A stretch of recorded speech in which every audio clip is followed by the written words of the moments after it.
vous montez des structures comme ça pour asseoir l'impérialisme dans nos pays. C'est comme ça que les dirigeants vous présentent, vous et les mouvements citoyens, vous tous. Mais je pense que l'action, lorsque vous regardez, on dit mouvement de lutte contre la corruption.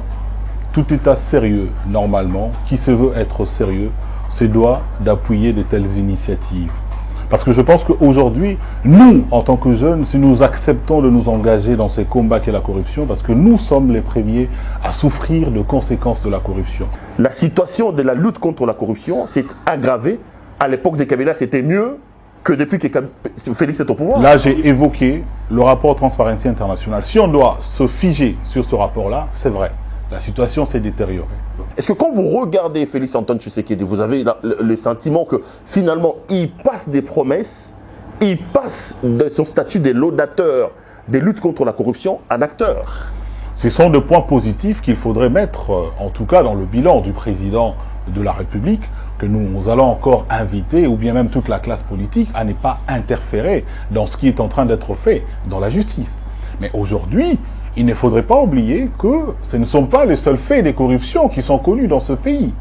Donc on voudrait bien que cette lutte, ou ces semblants en tout cas, encore jusque-là, de décollage de l'appareil judiciaire, que cela puisse en tout cas s'étendre à tous les autres dossiers, que ce soit actuellement ou dans le passé. Donc vous reprenez comment aux gens qui pensent par exemple qu'on nous tourne la page, au nom de la paix, il ne faut pas aller fouiller dans ce que Kabila a fait, profitons de l'alternance. Pour une fois en Afrique centrale, on a un président jeune qui laisse les pouvoirs à un autre président issu de l'opposition. Ne fouillons pas dans le passé, ça risque d'aller remuer le couteau dans le plaid. Lorsque vous entendez les sommes des détournements, vous vous posez la question de savoir, est-ce que ces gens ont un cœur réellement?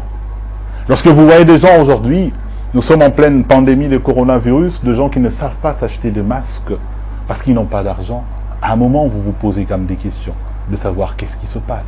Imaginez Félix Tshisekedi en face de vous.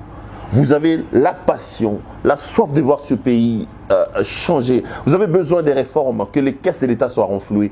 Vous direz quoi au président de la République qui est devant vous? Je pense qu'il a fait preuve des bonnes intentions depuis qu'il est au pouvoir, voulant pratiquement que ce pays puisse redécoller. Et ce que nous voulons lui dire, c'est que ce pays ne décollera jamais si la lutte contre la corruption n'est pas son cheval de bataille.